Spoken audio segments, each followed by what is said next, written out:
subscriber asked me, JT, are the Tampa Bay Buccaneers overrated? And I have to say, no. And it's funny how every offseason, every time a team improves, has a great draft, has a great free agency, just a great overall offseason, people somehow just say they're overrated. Like, it's really weird to me. Like, let me give you guys an example. So, last year, I predicted the 49ers to go 10-6. I said they would be the most improved team in the NFL last year, right?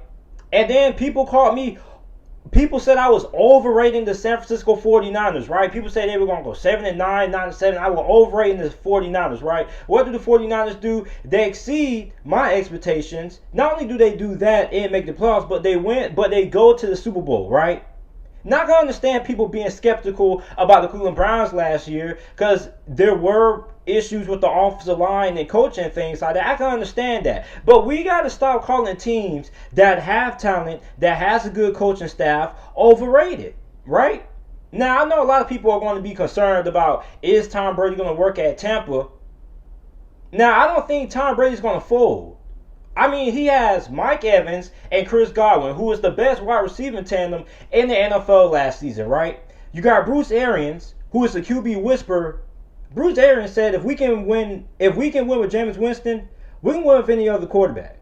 So imagine winning the amount of games Bruce Arians was able to win with Jameis Winston. Although you guys know, if you're subscribed to the channel, that Jameis Winston is my favorite NFL player, but let's not act like Jameis Winston didn't somewhat hold back the Tampa Bay Buccaneers. Okay, with all of his turnover issues. Now, I know a lot of people are going to say, oh, JT, Tampa has no run game. They have no offensive line. Okay, they addressed the offensive line. They brought in Tristan Wirfs. He's going to be one of the starting offensive tackles. Paired up with Donovan Smith. They also got Ali Marpet, and you got Alex Kappa. You also got center Ryan Jensen. The offensive line should be a lot better than what it was last season. Then you bring in Tom Brady. Listen, Tom Brady fits with what Tampa wants to do, right? Because, listen, everybody thinks that Tom Brady isn't a great fit because he can't fling the football in the tight windows and he can't throw the football like how Jameis Winston was flinging the rock. Listen, when you bring in a guy like a Tom Brady or Aaron Rodgers or what the Denver Broncos did a few years back with Peyton Manning, you don't run your offense. No, you adapt your offense to fit Tom Brady. Anytime you bring in a great elite quarterback like Tom Brady, you make your offense work for Tom Brady, okay? You adjust your offense to Tom Brady. You don't just say, hey, Tom Brady, you join our offense, you join my system, so you got to fit into our offense. It's all way on the highway. No, you adapt your offense to fit Tom freaking Brady. Okay, now the backfield, they got Ronald Jones, Keyshawn Vaughn. I think that Ronald Jones should be a lot better this year than what he was last season. I feel last season, the offensive line kind of held back his potential, but now with the offensive line being improved, he should be a lot better. And also, I wouldn't rule out Keyshawn Vaughn having a solid rookie year as well, right?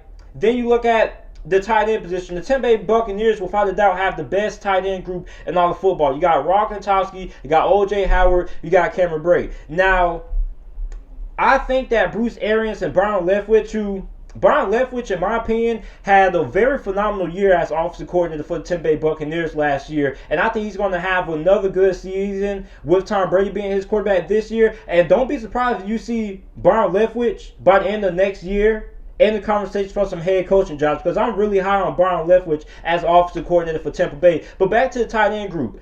I want to see Bruce Arians utilize O.J. Howard a little bit more out wide. Right? Because that's what the New England Patriots used to do with Rock Gronkowski. You didn't always see Rock Gronkowski lined up at tight end. You always saw the Patriots line him up out wide. That's like another wide receiver. I think Tampa Bay needs to find more ways to get O.J. Howard out wide. Get him isolated at one-on-one coverages against linebackers or safeties, right? Then you also got Rock Gronkowski, same thing for Gronk. So, I mean, this tight end group is really good. This is the best tight end group in the NFL. I also can't forget about Cameron Brate as well, who's a pretty solid tight end as well. So, I mean, this Tampa Bay Buccaneers offense is absolutely loaded. So I don't understand why people always say that talented teams with great coaches that improve on the offseason are overrated. The talent is evident. If you were a betting man, would you bet $100 that the Tampa Bay Buccaneers will make it to the playoffs next year? Or would you bet $100 that the Atlanta Falcons will make it into the playoffs next year? Answer me that question.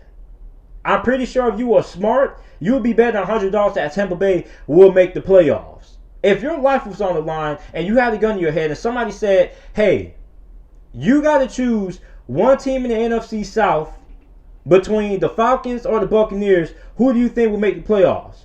You would choose the Tampa Bay Buccaneers if you want to live, right? So let's stop calling teams overrated just because a team dramatically improves in the offseason. Like, I don't understand why people do this every offseason. Every time a team is better than what they were last season and they're really improved, they get called overrated. Like, can we stop this? Can we stop? Let's not even get started on the defense. I got another video coming out in the next couple of days about why the Tampa Bay Buccaneers will have the best defense in the NFL last year. The Tampa Bay Buccaneers had a top 10 defense last year. Now, for all you little nerds are going to go in the comment section and be like, look at the stats, JT. The Buccaneers defense one of the worst in the NFL. Listen, the reason why the stats show the Tampa Bay Buccaneers defense not being a top 10 defense was because they always had to be on the field because Jameis Winston was putting them in bad situations with all of his turnovers and things like that. But with Tom Brady being able to take better care of the football than Jameis Winston, this Buccaneers defense is going to be on the field more than they have to.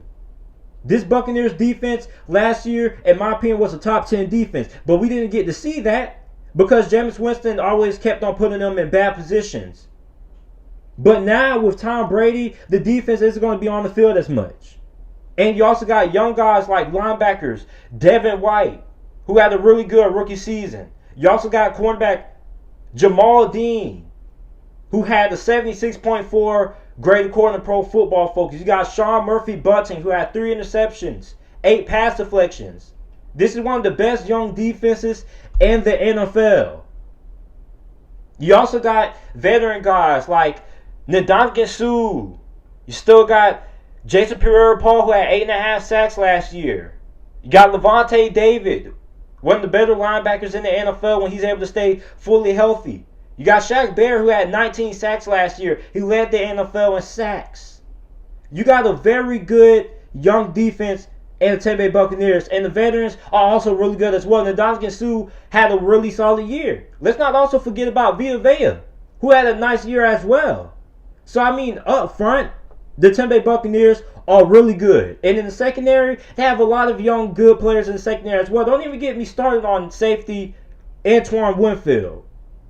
I think Antoine Winfield is going to end up being a finalist for Defensive Rookie of the Year if he doesn't win Defensive Rookie of the Year. Because this guy, the only reason he didn't get drafted in the first round because of his height. But if you take height into a factor, this guy should end up being a finalist for Defensive Rookie of the Year. He has instincts. He's always around the football. He has good pursuit. He's a ball hawk. So, I mean, this Tampa Bay Buccaneers defense is going to end up being the best defense in football last year. You can go ahead, you can screen record it, you can screenshot it. And if I'm wrong about them being the best defense in football, I can assure you that they will at least have a top 5 defense next year. This Tampa Bay Buccaneers defense is really good. So, I mean, overall, are the Tampa Bay Buccaneers overrated? Heck no.